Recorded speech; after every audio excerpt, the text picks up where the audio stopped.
जय हिंद साथियों। स्वागत है एक बार फिर आपका आपके अपने यूट्यूब चैनल जी के राम बागरी पर। देखिए, हमने जो राजस्थान ज्योग्राफी का बैच में जो शुरुआत कर रखी थी वो हम भौतिक प्रदेश पढ़ रहे थे। ये विजय बैच है। अगर आपको नहीं पता है, आप नए आए हो इस चैनल पर, तो जो राजस्थान जीके का स्पेशल हमने बैच शुरू कर रखा है विजय, इसमें ज्योग्राफी का पार्ट चल रहा था।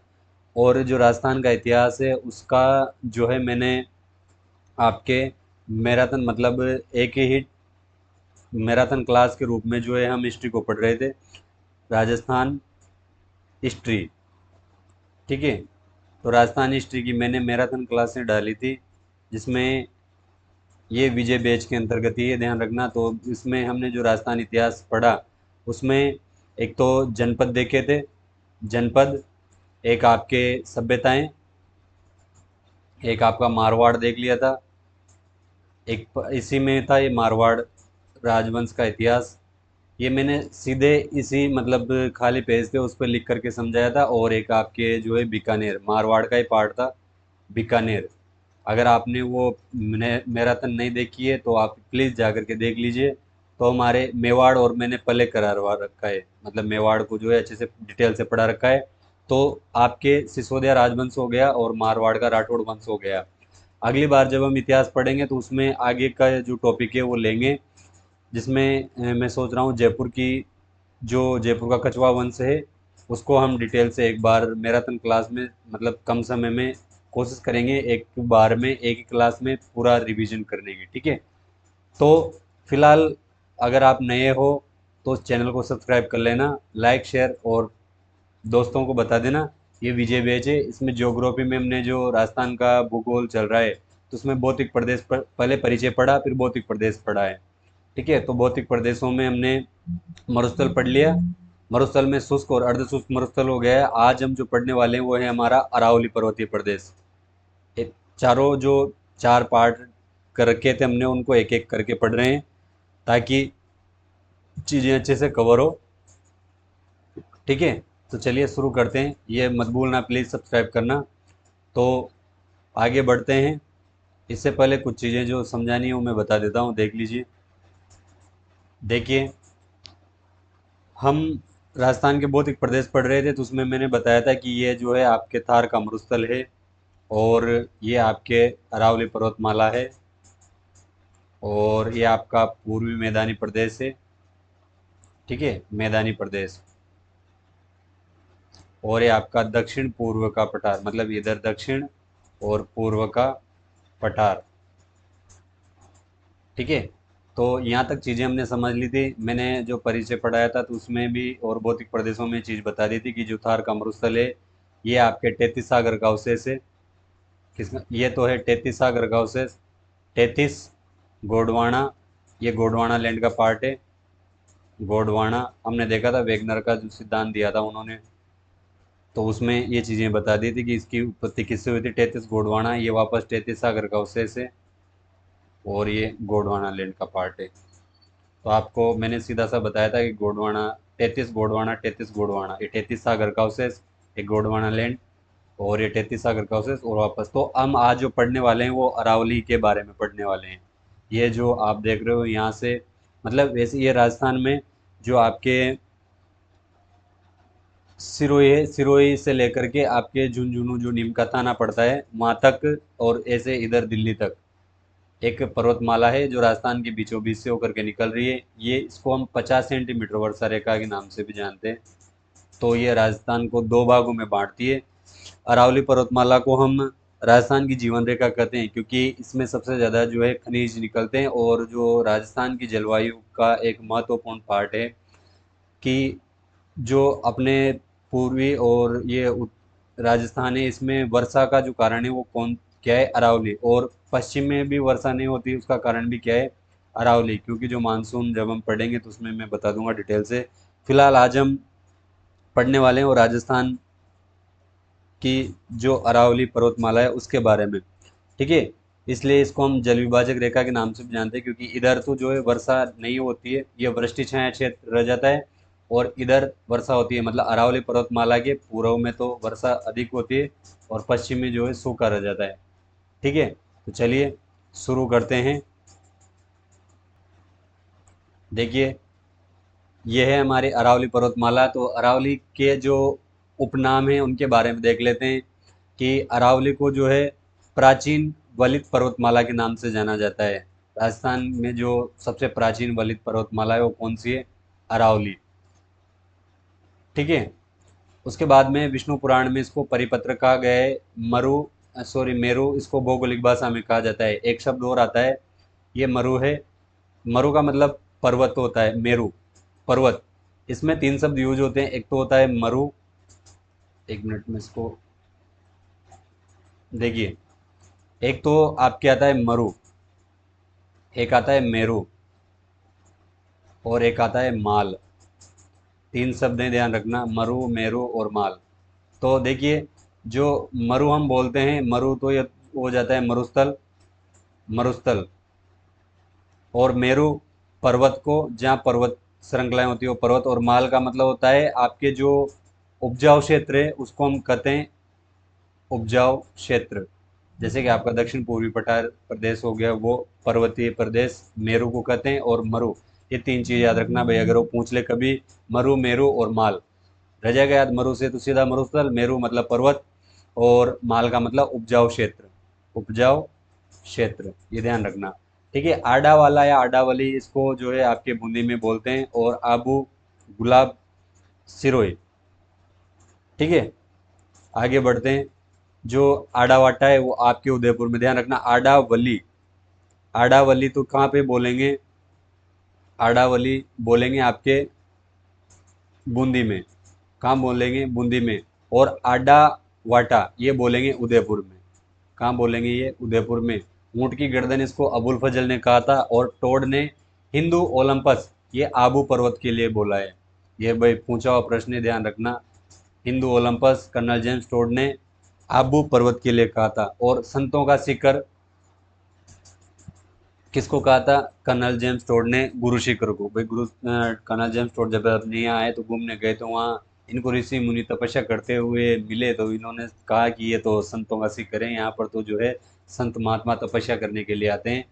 कहाँ पे? गुरु शिखर पर, जिसकी ऊंचाई 1727 मीटर है। राजस्थान की सबसे ऊंची पर्वत श्रृंखला या सबसे ऊंची पर्वत चोटी है। अभी हम देख लेंगे आगे राजस्थान की जीवन रेखा, वो मैं भी बता ही रहा था कि यहाँ सबसे ज़्यादा जो है खनिज निकलते हैं। और जनजातियों की आश्रय स्थली आपको पता है, भील, इधर से आपके डामोर, जो जितनी जनजातियां हैं वो सबसे ज़्यादा अरावली पर्वत क्षेत्र में रही है। हमने मेवाड़ में देखा था, सीवी जनपद का जो पार्ट रहा है वो। अरावली की उत्पत्ति प्री कैम्ब्रियन कल्प की, कल्प का मतलब होता है समय, मतलब प्री कैम्ब्रियन काल की रही है। तो 65 करोड़ वर्ष पूर्व की उत्पत्ति मानी जाती है आपके जो अरावली पर्वतमाला है उसकी। और अवशेष मैंने अभी पहले जिक्र मैप में देख ही रहे थे कि गोंडवाना लैंड का पार्ट है, ध्यान रखना। तो ये मुख्य मुख्य चीज़ें ध्यान रखने की। विष्णु पुराण में परिपत्र कहा गया है, मेरू भौगोलिक भाषा का नाम है। और ये आडावट्टा उदयपुर में और आडावली बूंदी में बोलते हैं, ध्यान रखना। प्राचीन और हिंदू ओलंप, ये दो चीज़ें, एक तो ऊँट की गर्दन किसने कहा है? अबुल फजल ने। और Hindu Olympus colonel James Tod ने। ठीक है, इसका ध्यान रखना। चलिए आगे बढ़ते हैं। देखिए भाई, यहाँ से कुछ चीज़ें मैं बता देता हूँ कि ये जो मैप है, आप देखिए इसमें जो भारत है, और ये तो भारत, ये अरब सागर है। ये क्या है? अरब सागर। तो जो आपकी अरावली की उत्पत्ति होती है वो अरब सागर में जो लक्षद्वीप द्वीप समूह है, यहाँ पे मिनिकोय द्वीप है। कौन सा द्वीप है? मिनिकोय द्वीप। और ऐसा माना जाता है कि मिनिकोय द्वीप से जो है राजस्थान में मतलब ये आपके अरावली पर्वतमाला प्राचीन समय में जो है ये पर्वत, ये जो अरब सागर है ये अपने राजस्थान तक रहा था। जब मैंने प्राचीन नाम बताए थे तो वहाँ पे भी बताया था कि जब श्री राम अयोध्या जा रहे थे तो यहाँ रामेश्वरम पर के घाट पर जब उन समुद्र से रास्ता मांगा था तो समुद्र देव ने रास्ता नहीं दिया। तो राम भगवान ने अपने जो धनुष है उस पर आग्नेयास्त्र चढ़ा लिया था। तब जो समुद्र देव है वो आकर के पैरों में गिर गया और उन्होंने कहा, देखिए कि प्रकृति के कुछ नियम है, मैं आपको जो है ऐसे समुद्र मतलब पानी के बीच में से होकर रास्ता नहीं दे सकता, मेरी मर्यादाएं हैं। तो राम भगवान ने कहा था कि भाई तो फिर कोई रास्ता बताओ। तो उन्होंने कहा कि रास्ता मैं बताता हूँ कि जाने के लिए आपकी जो सेना है उसमें दो इंजीनियर हैं, नल और नील। आप ऐसा करिए, उन नल और नील से कहिए वो मेरे समुद्र जो से मतलब समुद्र के ऊपर जो है पुल बना देंगे, सेतु। तो नल और नील ने जो है पुल बनाया था। लेकिन राम भगवान ने कहा कि मेरे धनुष का एक नियम है कि एक बार बाण चढ़ने के बाद में इसको छोड़ मैं उतार नहीं सकता, इसको कहीं ना कहीं चलाना पड़ेगा। तो जब समुद्र देव कहते हैं कि आप ऐसा करिए, मेरे यहाँ से उत्तर दिशा की ओर जो है समुद्र लगता है, वहाँ पे राक्षस रहते हैं और वो मेरा जल जो है दूषित करते हैं। तब ऐसा कहा जाता है कि राम भगवान ने वो जो आग्नेयास्त्र है वो अपने इधर की तरफ चलाया था। तो छोड़ते वक्त राम भगवान ने कहा था कि ये तीर जहाँ जा करके लगेगा वहाँ समुद्र का पानी सूख जाएगा और वहाँ अच्छी अच्छी जड़ी बूटियाँ उगेंगी जो कि मानव के काम आएंगी। मतलब मानव जो जाति है, मानव जाति के विकास में, या यूँ कहूँ कि उसके दैनिक जीवन में काम आएगी। तो ऐसा कहा जाता है कि उन्होंने ये क्षेत्र इस तरफ जो है वो बाण चलाया था। तो वो कहाँ आके लगा था? आपके इधर बाड़मेर की तरफ, नीर हरद जिसको हम नेहड़ बोलते हैं, वो वहाँ आके लगा था।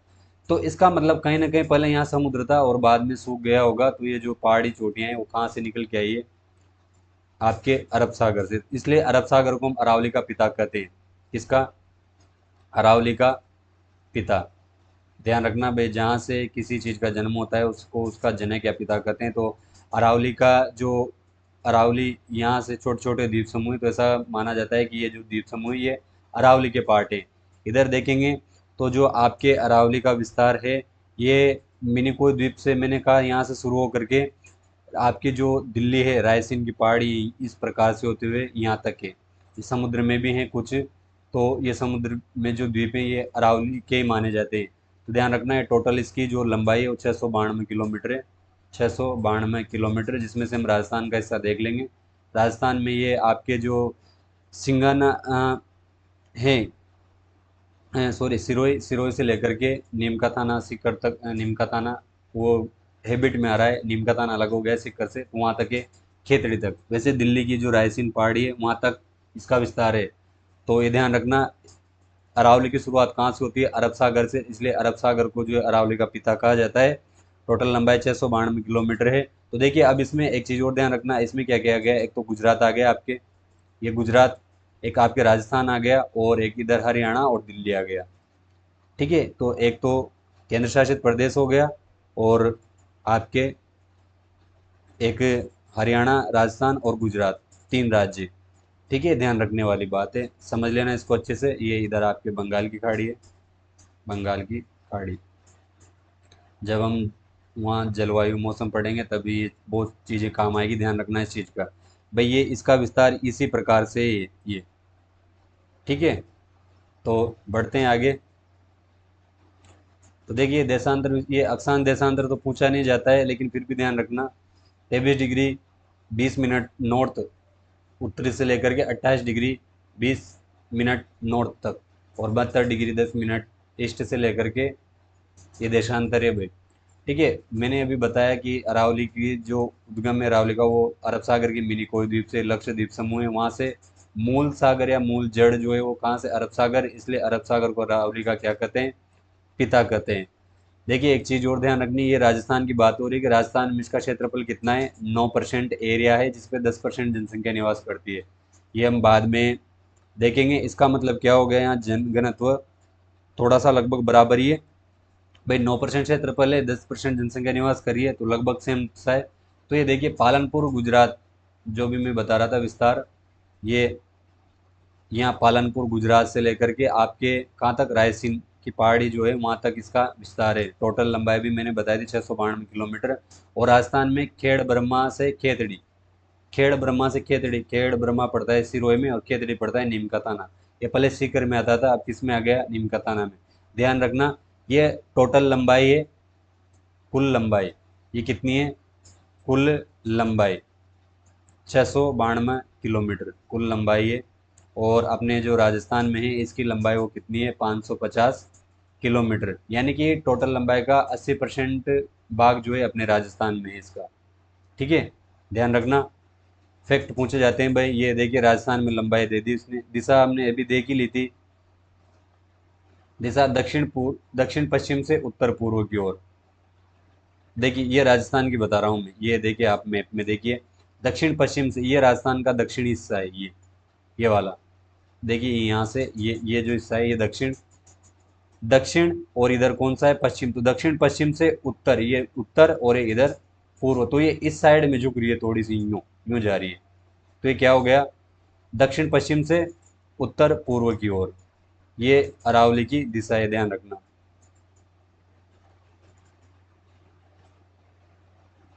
ठीक है, ये आपके दक्षिण पश्चिम से उत्तर पूर्व की ओर, मतलब यूं जा रही है अरावली पर्वतमाला, यूं। तो ये इधर तो आपके साउथ वेस्ट हो गया, साउथ वेस्ट, और ये आपके नॉर्थ ईस्ट। ठीक है, ध्यान रखना। तो 550 किलोमीटर अभी मैंने बता ही दिया। तो टोटल ध्यान रखनी है, अगर आपसे कभी पूछे कि राजस्थान में टोटल अरावली का कितना परसेंट है, तो राजस्थान में जो है आपके 80% है, वे ध्यान रखना। औसत ऊंचाई इसकी 930 मीटर है, ये भी आपको ध्यान रखनी है। 930 मीटर अरावली की औसत ऊंचाई। 3 राज्य और एक केंद्र शासित प्रदेश, अभी मैंने बताया था, गुजरात, आपके राजस्थान, हरियाणा और दिल्ली तक। ठीक है, तो गुजरात के जो पालनपुर गुजरात है, वहाँ से शुरू होकर रायसीन की जो पहाड़ी है, दिल्ली, वहाँ तक जाती है। अगर राजस्थान में देखें तो पहले 9 जिले थे, कुछ नए जिले पुराने जिलों में से निकले, तो दोनों ध्यान रखने। अगर वैसे ये क्वेश्चन बहुत कम पूछा जाएगा कि कितने जिलों में विस्तार है, क्योंकि कुछ पहाड़ियों की जो है सीमाएं टूट जाती है, लेकिन फिर भी ध्यान रखना। आपके उदयपुर, सिरोही, राजसमंद, अजमेर, सीकर, झुंझुनू, जयपुर, दौसा, अलवर। अब देखिए, आपके जो अजमेर है, अजमेर से ब्यावर अलग हुआ है। इधर आपके अजमेर के पास में डिडवाना कुचामन, ये नागौर से अलग हुआ है। जयपुर से अलग हुआ है दूदू, और आपके सीकर से अलग हुआ है नीम का थाना। और जयपुर से आपके एक अलग हुआ है कोटपुतली बरोड। और अलवर से अलग हुआ है खेड़तल तिजारा। तो ये इन्हीं जिलों में से, पहले मुख्य तो 9 जिले थे, और फिर बाद में इन्हीं जिलों से जो है ये कुछ डिवाइडेशन करके नए जिले बनाए गए हैं। तो आप ये ध्यान रखना। ठीक है, आगे बढ़ते हैं हम। अन्य जिले डूंगरपुर, बांसवाड़ा, चित्तौड़गढ़, भीलवाड़ा में भी है। चौड़ाई सबसे ज़्यादा दक्षिण पश्चिम में है, भाई ध्यान रखना। न्यूनतम विस्तार सबसे कम अजमेर में है। सर्वोच्च चोटी गुरु शिखर है, सबसे ऊंची चोटी है, जिसकी ऊंचाई कितनी है, 1722 मीटर। अभी हम जो चोटियां पढ़ेंगे तो वहाँ देख लेंगे, 1722 भी मिलती है और 1727 मीटर भी मिलती है। ठीक है, अब हम देख लेंगे।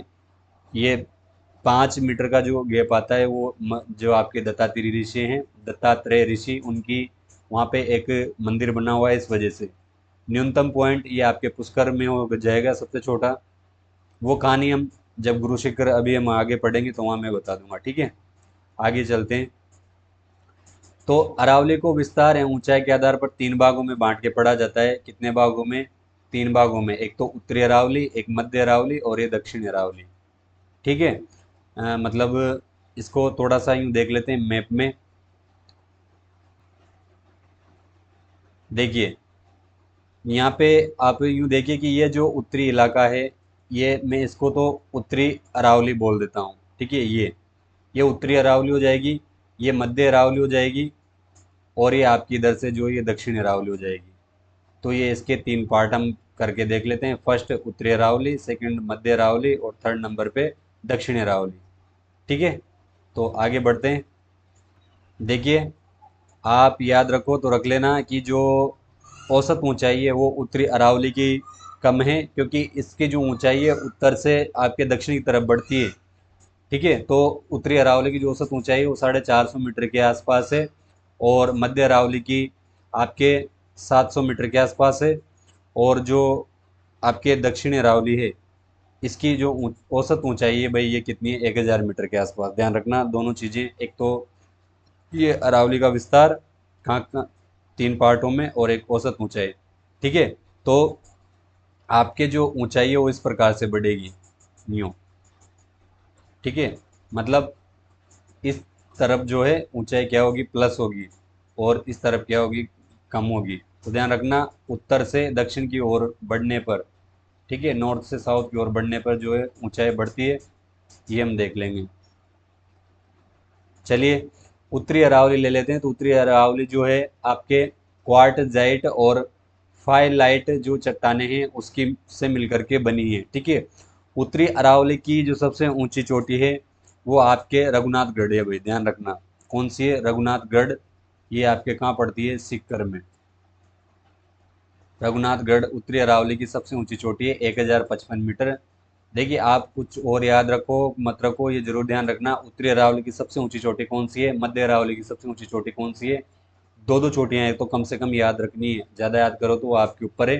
तो ध्यान रखना, रघुनाथगढ़ 1055 मीटर है, जो कि सीकर में पड़ती है। उत्तरी अरावली की सबसे ऊंची चोटी कौन सी है? रघुनाथगढ़ 1055 मीटर, सीकर। दूसरी है आपके मालखेत, ये भी सीकर में पड़ती है, ये उससे 3 मीटर कम है, 1052।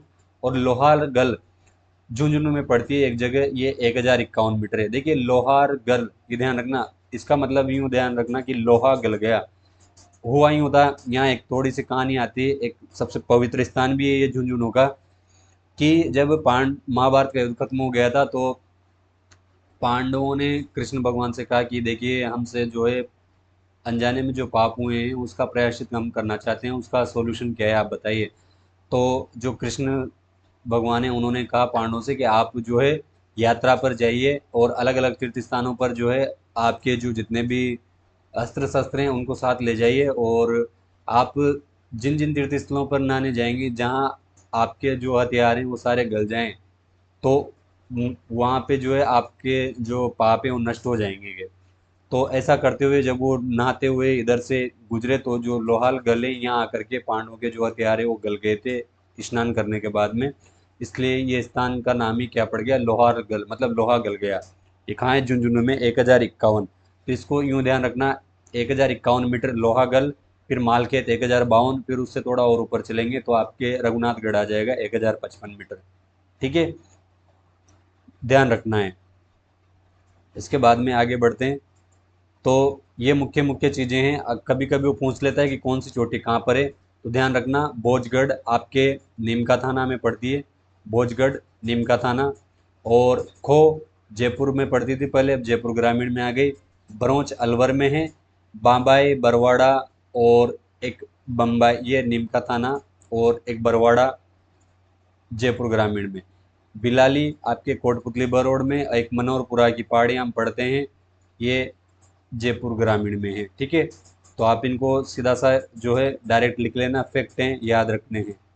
इसके बाद में बैराट को हम पढ़ते हैं, सभ्यताओं में भी पढ़ा था हमने, तो वो कोटपुतली बरोड के अंदर आ गया, पहले जयपुर में था। सिरावास एक बानगढ़, भूतों का बानगढ़, जो कि सबसे हॉन्टेड पैलेस है, ये कहाँ है? अलवर में। जो आपके जयपुर के जो राजा मानसिंह हुए थे, मिर्जा राजा की जिनको उपाधि मिली थी, तो मिर्जा राजा मानसिंह के भाई थे, उन्होंने जो है बानगढ़ बसाया था। फिर उसके बाद में जयगढ़ है, जयगढ़ जयपुर में है से चिल्का टीला बोलते हैं, सवाई जयसिंह ने जयगढ़ दुर्ग, वो हम आगे देखेंगे। मिर्जा राजा ने तो इसकी शुरुआत करी, विजयगढ़ी, बहुत सारी बातें हैं। नारगढ़, वो हम वहाँ देखेंगे, नारगढ़ जयपुर में। ठीक है, तो ये चोटियां हैं भाई, किले तो बने ही यहाँ पर, साथ में चोटियों का नाम भी ध्यान रखना। बानगढ़ अलवर, जयगढ़ जयपुर में, नाहरगढ़ जयपुर में। रणथंबोर और अरावली, रणथंबोर में जो है आपके अरावली, मतलब यूं ध्यान रखना कि एक तरफ तो अरावली और एक तरफ विंध्याचल, दो पर्वतमालाएं मिलती है, तो जो मिलती है उसको ट्रांजिशनल बेल्ट हम बोलते हैं। ठीक है, दोनों एक जगह मिलती है, तो ये ध्यान रखना। आपके ये जो रणथंबोर में कौन कौन सी पर्वत श्रृंखलाएं मिलती है, तो अरावली, एक तरफ तो क्या है, कौन सी है? अरावली, और एक तरफ है विंध्याचल। ठीक है, ग्रेट बाउंड्री फोल्ट बोलते हैं, एक वो चीज़ भी है यहाँ पे। मान सीमा भ्रंश, मतलब एक तरफ से तो यूँ अरावली है और एक तरफ से विंध्याचल, तो ये कहाँ की मिलती है? रणथंबोर में। ठीक है, दोनों ओर की जो पर्वत श्रृंखलाएं हैं वो हम आगे देख लेंगे। ठीक है, तो ये ध्यान रखना भाई। उत्तरी अरावली की सबसे ऊंची चोटी कौन सी? रघुनाथगढ़ सीकर में 1055 मीटर पे। उसके बाद में आपके दूसरी ध्यान रखनी है मालखेत और लोहालगढ़, 1055, 52 और 51। ठीक है, उसके बाद में हम मध्य अरावली में आ जाते हैं। इसी में एक उत्तरी अरावली में ध्यान रखने वाली बात है, ये सरिस्का अभ्यारण्य पड़ता है अलवर में। ठीक है, जब हम अभ्यारण्य पढ़ेंगे तो वहाँ और डिटेल से बात कर लेंगे। सरिस्का अलवर, करासका का पठार है, यहाँ काली घाटी में सबसे ज़्यादा मोर हैं। कांकनवाड़ी का किला है जिसमें दारा सिकों को कैद करके रखा गया था।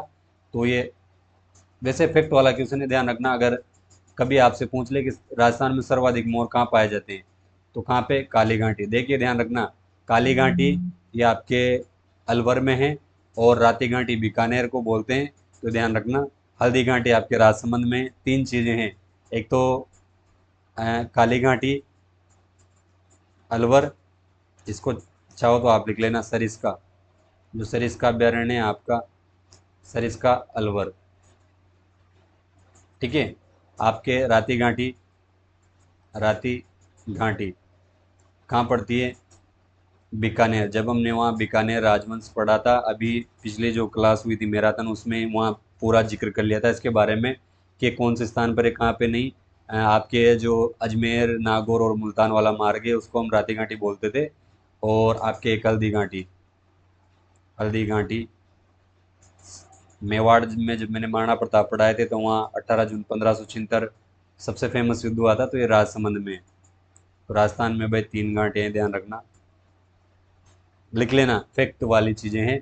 उसके बाद में आगे बढ़ते हैं, मध्य अरावली आ जाते हैं। तो मध्य अरावली में अजमेर और ब्यावर। भाई देखिए, पहले अजमेर था, अजमेर से ब्यावर बनाए और एक केकड़ी बनाए। तो मुख्यतः अजमेर और ब्यावर जिले आते हैं।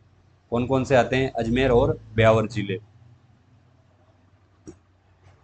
इसके बाद में सांबर, और जो सांबर झील है वो आपके डिडवा, वहाँ पे जो फैली हुई है, तो जयपुर ग्रामीण और देवगढ़ राजसमंद, ये देवगढ़ राजसमंद तक का भाग जो है मध्य अरावली में आता है। ठीक है। इसमें आपको पता हो तो संगमरमर भी मिलता है, और क्वार्टजाइट की जो चट्टानें हैं वो ग्रेनाइट चट्टानें भी मिलती है। तो ध्यान रखना, संगमरमर मिलता है, ये इसका ध्यान रखना। जो नागौर है आपके, मकराना नागौर, वो जो क्षेत्र है वो स्पेशल संगमरमर के लिए ही जो है प्रसिद्ध है। आपको पता है जो आपका ताजमहल बनाया गया है, उसमें जो ताजमहल बनाने के लिए संगमरमर ले गए थे, वो कहाँ से ले गए थे? मकराना नागौर से। दिल्ली का लाल किले में जो लाल पत्थर लगाए वो आपके धौलपुर से ले गए थे। तो अपने राजस्थान की बहुत सारी जो है चीज़ें ऐतिहासिक हैं, ध्यान रखना। तो ये आपके निर्माण किससे हुआ है? एक तो संगमरमर से, क्वार्टजाइट और ग्रेनाइट। ठीक है। मध्य अरावली की जो मुख्य चोटियां हैं उसमें आपको एक चीज़ ध्यान रखनी है, गोरमजी, जो कि ब्यावर में पड़ती है, इसको हम टोडगढ़ के नाम से भी जानते हैं। ये देखिए, देखिए इधर चोटी का नाम जिला और ऊंचाई। तो जो गोरमजी है ये आपके पाली राजसमंद जो है वहाँ पे 933 मीटर, मध्य अरावली की सबसे ऊंची चोटी है। भाई ध्यान रखने वाली बात ये है, हमने देखा जो आपके उत्तरी अरावली की सबसे ऊंची चोटी कौन सी है? रघुनाथगढ़ सीकर। ठीक है। ये ध्यान रखना, मध्य अरावली की सबसे ऊंची चोटी कौन सी है? गोरमजी। कौन सी है? गोरमजी है, भाई ध्यान रखना। लेकिन ज़्यादातर किताबों में दे रखा है तारागढ़।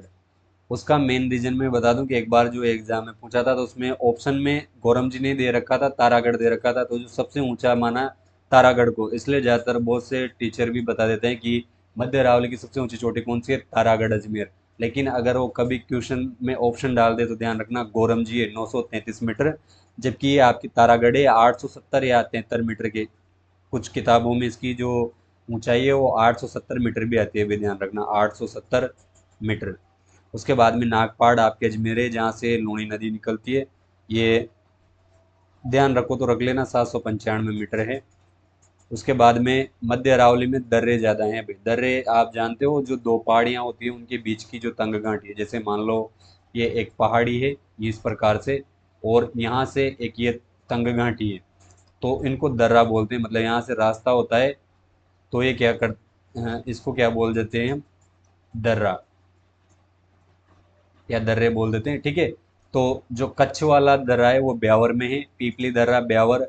राजस्थान की सबसे सर्वाधिक ऊंचाई पर, ये ध्यान रखने वाली चीज़ है भाई, राजस्थान का सबसे ऊंचा दर्रा है, तो वो सर्वाधिक ऊंचाई पर कौन सा है? पीपली दर्रा। ठीक है। कहाँ पड़ता है? ब्यावर में। ये मुख्य ज़्यादा पूछे हुए नहीं है, पर फिर भी आप पीपली को ध्यान रखना कि ब्यावर में है पीपली दर्रा। और राजस्थान का सबसे ऊंचाई पर स्थित नाल है, नाल मतलब एक नाले की तरह होती है, तो वो निकलने का रास्ता।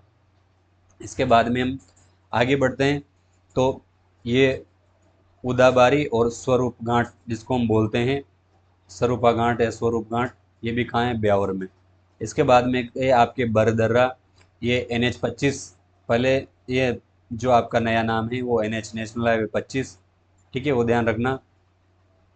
ये आपके जो जोधपुर जयपुर जो मार्ग है यहाँ से गुजरता है। ठीक है, जोधपुर और जयपुर, मतलब इधर से हम अजमेर होके जाते थे पहले, तो ये ब्यावर में आ गया। एक आपके परवेरिया दर्रा, जिसको पकेरिया या परवेरिया दर्रा भी है, इसको बोलते हैं, ये मसूदा मार्ग को जोड़ता है। ठीक है, आगे शिवपुर या शिवपुर घाट या शिवपुरा घाट इसको बोलते हैं, तो ये ब्यावर से विजयनगर को जोड़ता है। याद रखो तो रख लेना, नहीं तो जो इसमें मुख्य हैं उनको ध्यान रखना है। सुराघाट ये ब्यावर जिले से भीलवाड़ा जिले को जोड़ने वाला मार्ग है, ध्यान रखना। उसके बाद में कामलीघाट दर्रा, आपको पता है जोजावर से जो देवगढ़ राजसमंद है सड़क मार्ग द्वारा, वो कामलीघाट, ध्यान रखना भाई। ये जरूर थोड़ा सा इम्पोर्टेंट है, कामलीघाट दर्रा कहाँ पे है, तो ये आपके राजसमंद में है। ठीक है, ध्यान रखना। पाली से राजसमंद को जोड़ता है। फिर आपकी इधर से दक्षिण अरावली आ गई, तो दक्षिण अरावली का जो विस्तार है, हमने देखा था इधर अभी जयपुर से देवगढ़ तक के जो सांबर से देवगढ़ तक जो है आपको मध्य अरावली माननी है, तो देवगढ़ राजसमंद से जो दक्षिण में उदयपुर सिरोही, और जो दक्षिण अरावली है उदयपुर सिरोही तक, वहाँ तक है। इसके अलावा डूंगरपुर बांसवाड़ा में भी अरावली की श्रृंखलाएं हैं, पर मुख्यतः ज़्यादातर विस्तार जो माना जाता है वो कहाँ का, उदयपुर का। ठीक है, यहाँ जो दक्षिण अरावली की पर्वत श्रृंखलाएं हैं, वो अधिक सघन हैं, ऊंची हैं, और आपके वनाच्छादित, मतलब यहाँ पे सबसे ज़्यादा सघन का मतलब घना, सघन मतलब घना होता है। जहाँ ज़्यादा गहराई होती है, मतलब ज़्यादा डेंसिटी होती है, जैसे वन है तो ज़्यादा पेड़ पौधे हैं, ऊंची ज़्यादा है, और वनाच्छादित मतलब जंगल ज़्यादा है यहाँ पर। ठीक है, दक्षिण अरावली में। इसके बाद में देखिए, जो दक्षिण अरावली का निर्माण है वो ग्रेनाइट चट्टानों से हुआ है, जिसमें मैंने बताया था कि जो इंसलबर्ग हम बोलते हैं, इंसलबर्ग ग्रेनाइट चट्टाने, इंसलबर्ग बताया था मैंने, इंसलबर्ग। जब हम वहाँ पे आपके मरुस्थल पढ़ रहे थे, तो उसमें मैंने बताया था जो मोकलसर से सिवाना के बीच में जो आपके कुछ पहाड़ियाँ हैं ग्रेनाइट की, तो हमने वहाँ पीपलूद की, जो मारवाड़ का लघु माउंट कहलाता है, हल्देश्वर पहाड़ी जहाँ जैनियों का पवित्र तीर्थ स्थल है, वो सब बातें करी थी। तो ध्यान रखना, ग्रेनाइट इस वजह से जो आपके जालौर है उसको इधर ग्रेनाइट सिटी कहा जाता है।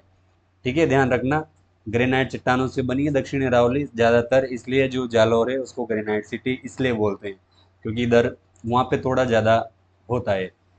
तो देखिए, ये देख लेते हैं दक्षिण अरावली की प्रमुख चोटियों में भाई, सबसे मोस्ट मोस्ट इम्पोर्टेंट है आपके गुरु शिखर। सिरोही में 1722 मीटर है, और इसको फीट में पूछे तो 5650 मीटर। एक 1727, अभी हम इसकी डिटेल देखेंगे तो वहाँ मैं वो कहानी बता दूंगा क्या है वो 5 मीटर का मामला, जिसकी वजह से गुरु शिखर की आपको दो दो ऊंचाइयां देखने को मिलती है। एक किताब कहती है 1722 मीटर है, दूसरी कहती है 1727 मीटर है। अब सही कौन सी माने, हम दोनों मानेंगे, दोनों को अच्छे से देखेंगे ऑप्शन के आधार पे। फिर भी मीटर में, सॉरी, फीट में ध्यान रखनी है 5650 मीटर। उसके बाद में गुरु, शेर, गुरु जी सबसे ऊंचे होते हैं, तो इसलिए गुरु शिखर सबसे ऊंचा है सिरोही में। फिर शेर, शेर करने जाते हैं तो शेर भी कहाँ पे, सिरोही में, ध्यान रखना, 1597 मीटर। और आपके दिलवाड़ा भी सिरोही में, आप पढ़ते हो दिलवाड़ा के जैन मंदिर रणकपुर, वो पाली वाला, तो ये ध्यान रखना, ये दिलवाड़ा सिरोही में। इसमें 1442 मीटर भी आता है, और बहुत सी जगह इसको 1443 मीटर भी आता है, पे ध्यान रखना, दोनों चीज़ें अच्छे से याद रखनी है। ठीक है, इसके बाद में आपकी जो आती है अगली चोटी, वो जरगा, उदयपुर में 1431 मीटर। सॉरी, इसको अच्छे से कन्फर्म ध्यान रख लेना। तो हमने देखा कि जो, मैं दोनों तीनों चीज़ें यहाँ लिख देता हूँ, जो आपके उत्तरी अरावली, इसको यूँ सीधा से यूँ लिख लो, इसको हटा देते हैं। ठीक है, हमने देखा कि जो उत्तरी अरावली है, उत्तरी अरावली, उसकी सबसे ऊंची चोटी तो कौन सी है, आपके रघुनाथगढ़। कौन सी है, रघुनाथगढ़। कहाँ पड़ती है, सिक्कर में। ठीक है, रघुनाथगढ़ सिक्कर 1055 मीटर। ठीक है, मध्य अरावली की सबसे ऊंची चोटी आपको ध्यान रखनी है, एक तो गोरमजी,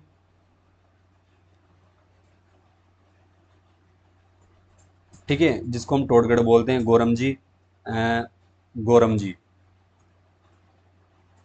इसकी कितनी ऊंचाई है, 934 मीटर। और आपके दक्षिण अरावली में सबसे ऊंची चोटी कौन सी है? गुरु शिखर। कौन सी है? गुरु शिखर। और गुरु शिखर की ऊंचाई कितनी है? 1722 मीटर। ठीक है, तो तीनों चोटियां ध्यान रखनी है आपको। उत्तरी अरावली की रघुनाथगढ़, मध्य में गोरमजी, गोरमजी ऑप्शन में ना हो तो तारागढ़। तारागढ़ ऊंचाई ध्यान रखनी है 870। गोरमजी या तारागढ़ दोनों ध्यान रखनी है भाई।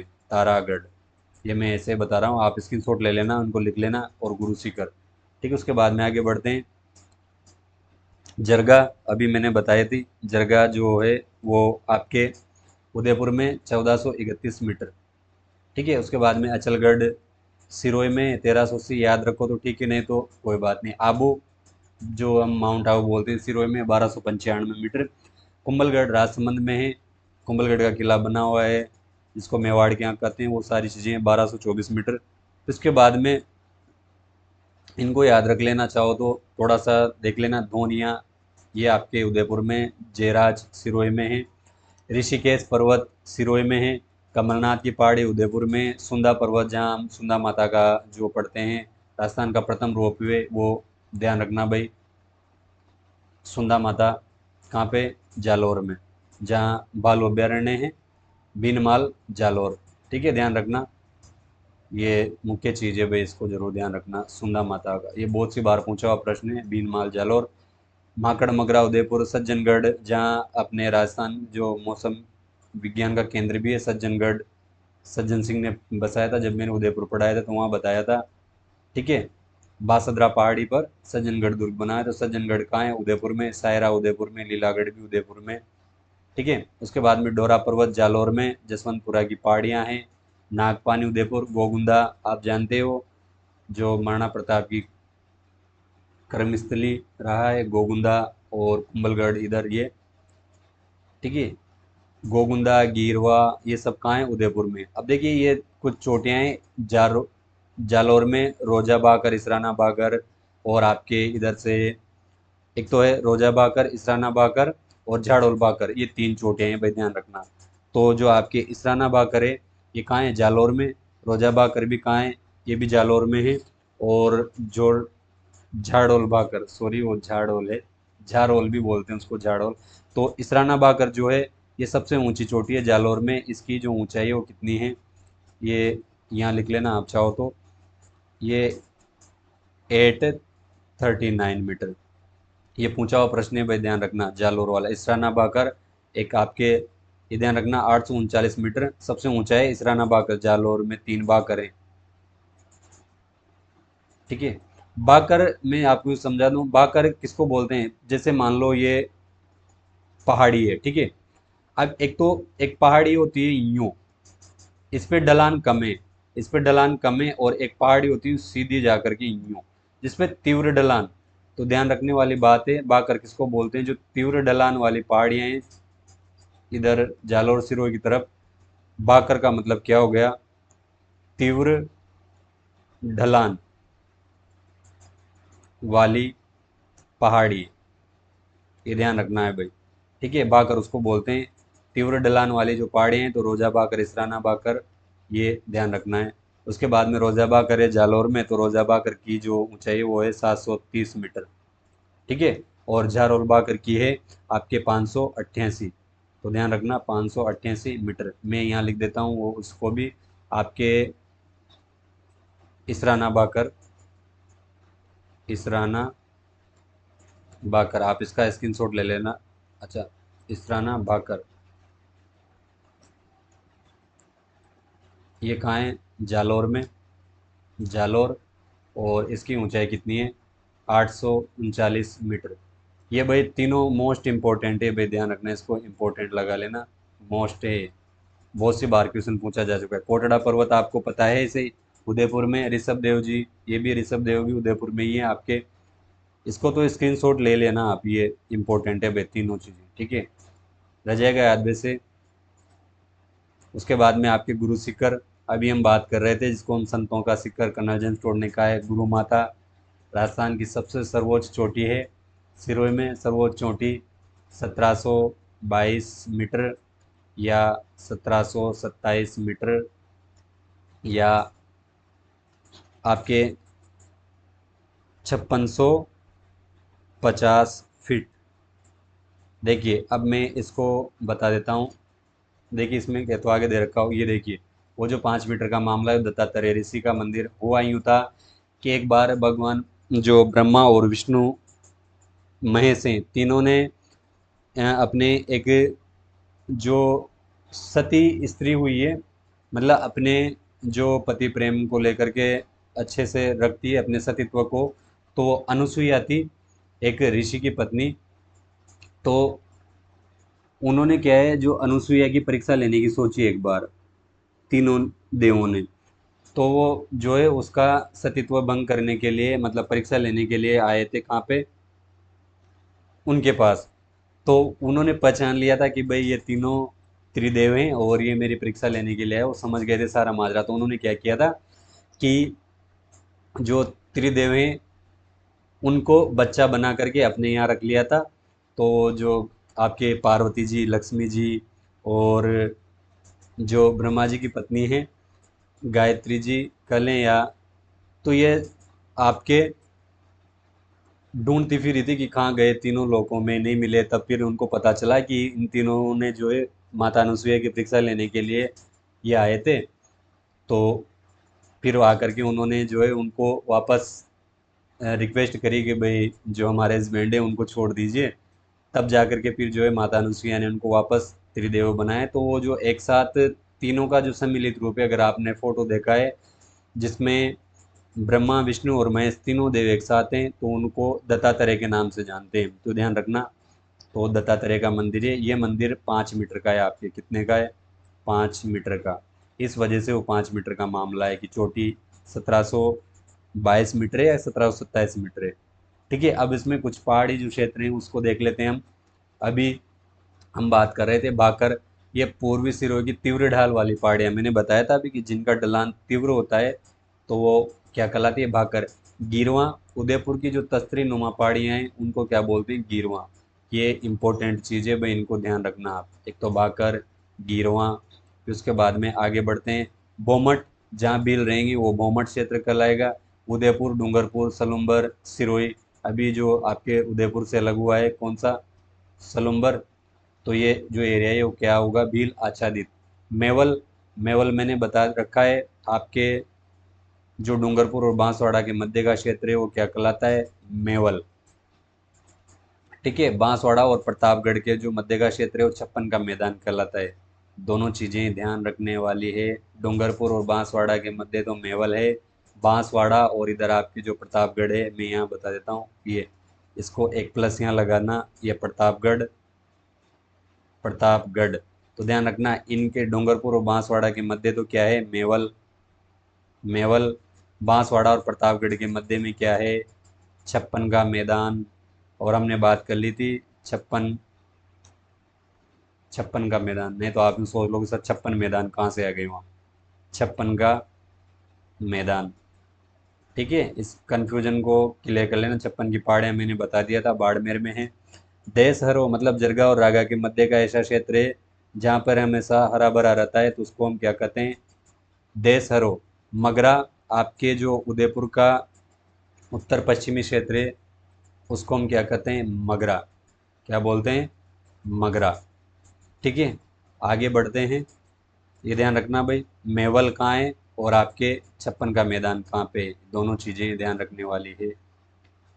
फिर उसके बाद में मेरवाड़ा, आपके ब्यावर और जो अजमेर के बीच में जो क्षेत्र है वो मेरवाड़ा। पहले ये, ठीक है, मेरवाड़ा की पहाड़ियाँ भी यहीं पे है। तो इसमें ध्यान रखना मध्य अरावली, टोटगढ़ जिसको अभी हम गोरम जी बोल रहे थे, टोटगढ़ जो कर्नल जेम्स टोड के नाम पे बनाए बसा है, उसके आसपास का जो क्षेत्र है पहाड़ी क्षेत्र उसको हम क्या बोलते हैं? मेरवाड़ा। ठीक है, पिंड मांट का जो मैदान है वो आपके देवगढ़ के समीप, देवगढ़ राजसमंद में है। रामगढ़ की पहाड़ी, ये 12 में। ध्यान रखना उल्का पिंड गिरने से यहाँ पे एक झील बनी है जो कि मीठे पानी की झील है। यहाँ ये भारत का प्रथम हेरिटेज साइट है भाई, इसको ध्यान रखना। ये भी मोस्ट इम्पोर्टेंट चीज़ है, इसको ध्यान रखना आप। रामगढ़ पहाड़ी कहाँ है? ये घोड़े की नाल क्या करती है, मतलब जैसे उल्का पिंड गिरा, आप सर्च करके देखना। ये रामगढ़, यहाँ माता जी का मंदिर भी है। और एक आपके जो रामगढ़ में बंड देवरा है, वो बंड देवरा भी यहीं पे है। एक तो बंड देवरा का मंदिर, बंड देवरा जिसको हम हाड़ौती का खजुराहो या राजस्थान का मिनी खजुराहो बोलते हैं, ये ध्यान रखना। दो चीज़ें हैं, एक ये उल्का पिंड गिरा था यहाँ पे, राजस्थान भारत की फर्स्ट हेरिटेज साइट। इसके बाद में आपके हर्ष पर्वत सीकर में है, जहाँ सॉरी, देखिए हर्ष पर्वत आपके कहाँ है, सीकर में 820 मीटर। बीजासन की पहाड़ियाँ आप जानते हो, मांडलगढ़ भीलवाड़ा में बीजासन माता जी का मंदिर है, वो सारण की पहाड़ी पाली में, जहाँ चंद्रसेन की छतरी, राव चंद्रसेन की छतरी बनी है। ठीक है, मुकुंदरा की पहाड़ियाँ कोटा में, जहाँ मुकुंदरा टाइगर हिल से टाइगर रिजर्व है, वो मुकुंदरा की पहाड़ियाँ ध्यान रखने वाली चीज़ें हैं। ये कोटा और झालावाड़ के बीच का जो क्षेत्र है, इसको हम मुकुंदरा बोलते हैं। बरवाड़ा, चौथ का बरवाड़ा आपको याद होगा इसे, यहाँ चौथ माता का प्रसिद्ध मंदिर है। कार्तिक कृष्ण चतुर्थी को मेला लगता है, वो करवा चौथ। ठीक है, सवाई माधोपुर में है बाहुबली, भाई ध्यान रखना, बाहुबली ये पिक्चर ही नहीं है, अपने उदयपुर में पहाड़ी भी है एक, बाहुबली। मोड़ा पर्वत ये झुंझुनू में, घूघरा घाटी या कुकरा घाटी, सॉरी घूघरा घाटी ये कहाँ है, अजमेर में। ठीक है, उसके बाद में नौसरा घाटी अजमेर, कुक्कर घाटी रणथंभौर में। दोनों चीज़ ध्यान रखनी है, घूघरा और कुक्कुर घाटी। यहाँ कुत्ते की छतरी है, वे रणथंभौर में, ध्यान रखना, अगर कभी पूछ ले। कुक्कुर घाटी जिसको बोलते हैं यहाँ पे कुत्ते की छतरी। ठीक है, काली घाटी, अभी हम बात कर रहे थे, यहाँ सर्वाधिक मतलब सर्वाधिक मोर घनत्व, मोर जिसको हम पिकॉक बोलते हैं, सबसे ज़्यादा पिकॉक कहाँ है, काली घाटी सरिस्का, ये अलवर में। ठीक है, मोर घनत्व रह जाएगा याद, मुख्य चीज़ें हैं ध्यान रखना। इसके बाद में आगे बढ़ते हैं हम, आपके प्रसिद्ध पहाड़ियाँ जिन पर किले बने हुए हैं। अच्छा, ये हो गया क्या पूरा? ठीक है, तो इसमें जो मुख्य मुख्य चीज़ें हैं, इनमें ध्यान रखना, भाकर, गिरवा, आपके बोमट, मेवल। और ये पूछे हुए प्रश्न है भाई, जहाँ जहाँ मैंने स्टार लगा रखे हैं या जो अंडरलाइन कर रखे हैं उनको। ठीक है, रामगढ़ वैसे भी मोस्ट है, क्योंकि यहाँ ये हेरिटेज साइट घोषित कर दिया गया है इसको। सारण की पहाड़ी, मुकुंदरा, बरवाड़ा, कुकुर घाटी और काली घाटी। अब देखिए कुछ प्रसिद्ध पहाड़ियाँ जिन पर किले बने हुए हैं, तो देख लेते हैं कौन कौन से हैं। आपके जैसलमेर का किला त्रिकूट पहाड़ी पर है, और कैला देवी का मंदिर जो है त्रिकूट पर्वत पर है। ठीक है, दोनों ध्यान रखना, जैसलमेर का किला तो कहाँ पे, त्रिकूट पहाड़ी। ये ध्यान रखना भाई, पहाड़ी और पर्वत दोनों चीज़ें। कैला देवी का मंदिर कहाँ है, जहाँ लांगुरिया गीत गाए जाते हैं, कैला देवी का प्रसिद्ध मंदिर करौली में, ये त्रिकूट पर्वत पर है। पहाड़ी पर जैसलमेर है, पर्वत पर क्या है, कैला देवी का मंदिर है। बयाना का किला जो है आपके नैनी पहाड़ी, बयाना भरतपुर में, नैनी पहाड़ी ध्यान रखना। साबाद का किला बामती पहाड़ी पर है, ये बारां में है, जहाँ राजस्थान की सबसे बड़ी जामा मस्जिद है। साबाद का किला बामती पहाड़ी पर। सोजत का किला पाली में पड़ता है, नानी सिरड़ी पर्वत जिसको हम बोलते हैं, सोजत का किला पाली में, नानी सिरड़ी पर्वत। ठीक है, जब हम वहाँ दुर्ग पढ़ेंगे तो वहाँ और डिटेल देख लेंगे। ध्यान रखना, मेहरानगढ़ जिसको चिड़िया टोक के नाम से जानते हैं, चिड़िया टोक पहाड़ी पर। मिहिरानगढ़ था वैसे, ये मेहरानगढ़ हो गया। जब हम दुर्ग पढ़ेंगे वहाँ डिटेल से समझा देंगे कि किस प्रकार से जो है घटनाक्रम है वो नामकरण का। फिलहाल ध्यान रखना, कुंभलगढ़ हम देखते हैं, हेमकूट या गंधमादन पर्वत, वहाँ पे जो है कुंभलगढ़ दुर्ग बना है। ये जो बनाया था इसको, जो मौर्य राजा हैं संप्रति, उसके द्वारा बनाया गया था। बाद में पुनर्निर्माण किसने करवाया था, आपके कुंभा ने करवाया था। जालौर का किला कनकाचल पर्वत पर या कनकाचल पहाड़ी, जिसको हम सुवर्णगिरी के नाम से भी जानते हैं। किस नाम से जानते हैं, सुवर्णगिरी। ठीक है, कनकाचल का मतलब, ये ध्यान रखना, कनकाचल। और सॉरी, एक बार इसको देखिए, दौसा का किला देवगिरी जो पहाड़ी है, देवगिरी दौसा, ये मोस्ट इंपॉर्टेंट चीज़ें भी ध्यान रख लेना, बहुत सी बार पूछा हुआ प्रश्न है। देवगिरी, देवगिरी पहाड़ी कहाँ पे, दौसा में। जयगढ़ अभी हम बात कर रहे थे, जो वैसे शुरुआत इसकी मिर्जा राजा जयसिंह ने करी थी, पर मुख्य जो है जयसिंह, ध्यान रखना, सवाई जयसिंह। तो ये ईगल की पहाड़ी पर है, ईगल जिसको हम चिल्ल का टीला बोलते हैं, ध्यान रखना भाई। ईगल पहाड़ी का दूसरा नाम क्या है, ये मैं यहाँ लिख देता हूँ, चील बोलते हैं, चील हम चिल्ल का टीला, ये ध्यान रखना, दोनों एक ही चीज है। ईगल का मतलब क्या होता है, बाज या चील, तो इसको चिल्ल का टीला या चिल्ल का टोला बोलते हैं, जहाँ पे जयगढ़ दुर्ग बना है आपके। जब हम अभी अगला जो आपके आपकी नेक्स्ट मैराथन आएगी जयपुर, तो वहाँ जयपुर के बारे में सारी मतलब जो आपका कछवा राजवंश है उसके बारे में देखेंगे, तो वहाँ में इनके जो जितनी भी बातें हैं सब चर्चा हम वहाँ करेंगे। फिलहाल आपको ध्यान रखना है जयगढ़ कहाँ है, ईगल की पहाड़ी पर। और जयगढ़ पहाड़ी भी दे दे तो भी ध्यान रखना है आपको। आमेर का किला आपका कालिको पर्वत है, कालिको पहाड़ी वहाँ पे है आमेर, मानसिंह ने बनवाया था। शेरगढ़ किला आपके कोसवर्धन, मोस्ट मोस्ट इम्पोर्टेंट चीज़ है भाई, बहुत सी बार पूछा हुआ प्रश्न है ये, शेरगढ़ का किला कौन सी पहाड़ी पर है। कोसवर्धन दुर्ग ये 12 में पड़ता है, ये हमारे पास में ही है। तारागढ़ दुर्ग बहुत सी बार देखा हो यहाँ की, तो मेरे को एक एक चीज़ डिटेल याद है शेरगढ़ की। देखिए राजस्थान में शेरगढ़ और भी एक शेरगढ़ धौलपुर में है, ये तो परवन नदी के किनारे है, वो वाला चंबल नदी के किनारे है धौलपुर वाला। तारागढ़ आपको पता है बीटली पर, बीटली पहाड़ी बोलते हैं, इसलिए इस तारागढ़ दुर्ग का एक नाम गढ़ बीटली दुर्ग भी है। ठीक है, ध्यान रखना। ये निर्माण की नहीं सारी बातें तो हम वहाँ फिर देखेंगे आगे। अब दक्षिणी अरावली के कुछ जो दर्रे हैं वो देख लेते हैं। देखिए दक्षिणी अरावली के जो प्रमुख दर्रे हैं उसमें एक तो फुलवारी की नाल, अगर आपको याद हो तो जो फुलवारी की नाल यहाँ पे अभ्यारण्य भी है, और इसको अभी टाइगर प्रोजेक्ट में भी शामिल करने की बात चल रही है।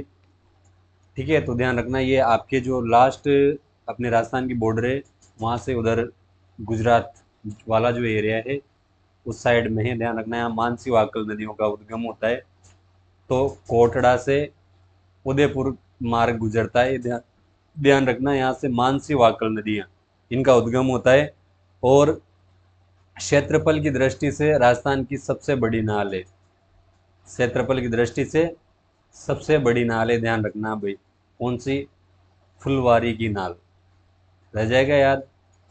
उसके बाद में आगे बढ़ते हैं, जो आपकी केवड़ा की नाल है उदयपुर, ये उदयपुर से आपके जयसमंद सलूम्बर की ओर जाने वाला मार्ग केवड़ा की नाल, ये भी कहाँ है, उदयपुर में।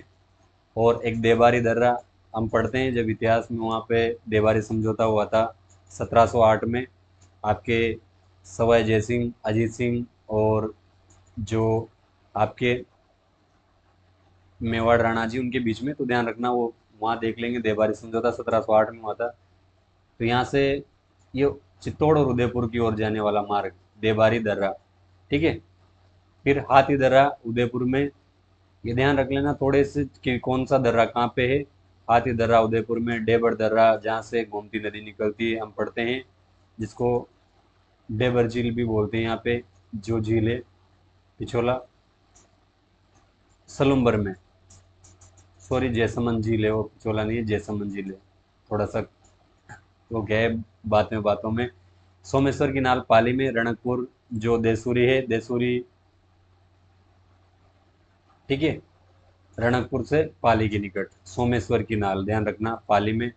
देसूरी की नाल ये भी पाली में, आपको पता है जो दिवेर और देसूरी यहाँ पे जो मुगलों ने अपनी चौकियाँ बिठाई थी वो ध्यान रखना है, दिवेर देसूरी देवल, तो ध्यान रखना। पाली से चारभुजा को जाने वाले मार्ग पर स्थित है, ये ध्यान रखना भाई, जिलवाड़ा या जिलवाड़ा की नाल या पगलिया की नाल। मैंने बताया था जो जिलवाड़ा का कैंप था उसमें जो कुंभा के पिता हैं रायमल जी, उनकी हत्या कर दी गई थी चाचा और मेरा ने, तो ध्यान रखना जिलवाड़ा की नाल कहाँ है, ये देसूरी पाली से चारभुजा राजसमंद मार्ग पर। ठीक है, सॉरी ये अभी अगला टॉपिक नहीं है, ध्यान रखना। यहाँ तक आपके आज अरावली पूरा हो गया है, ये क्या है, जुड़ गया होगा।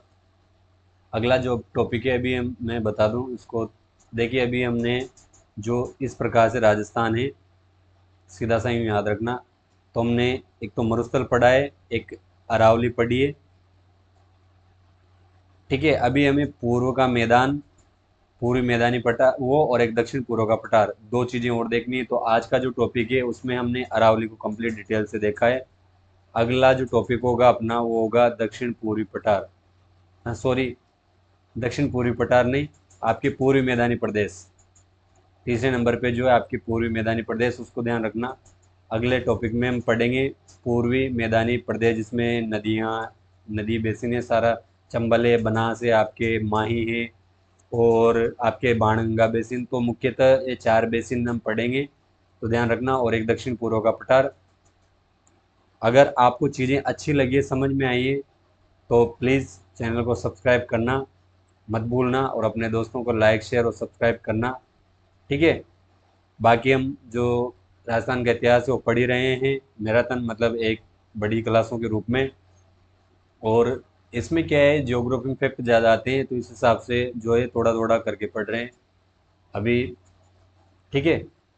फिर मिलते हैं अगले वीडियो में, जो आपका पूर्व मैदानी प्रदेश है, जिसमें माही, चंबल, बनास और बाणगंगा नदियां हैं, और एक दक्षिण पूर्व का पठार, जिसको मालवा का पठार का भाग माना जाता है। वो सारी चीज़ें हम देखेंगे कि नदियों का किस प्रकार से क्रम है और कौन कौन सी घटनाएं, मतलब चीज़ें हैं यहाँ पे। तो उसके बाद में, ठीक है। तो आज जो हमने पढ़ा अरावली, तो अरावली को ध्यान रखना आप। जो आपके अरावली मुख्यतः आपके जो मिनी कोई द्वीप है वहाँ से, ठीक है, ये ध्यान रखना। आज हमने जो मुख्य पढ़ा है वो अरावली के बारे में। तो अरावली की सारी बातें ध्यान रखनी, आपके अरावली के उपनाम और अरावली का क्षेत्र, उत्तरी अरावली की सबसे ऊंची चोटी, फिर मध्य अरावली की सबसे ऊंची चोटी, और ये आपके दक्षिण अरावली।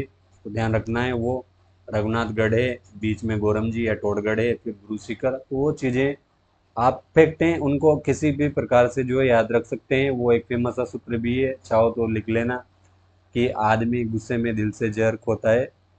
तो वो चीज़ें हैं। उसके बाद में हम जो मुख्य पठार हैं उनके बारे में देख लेंगे। तो ठीक है, मिलते हैं अगले वीडियो में।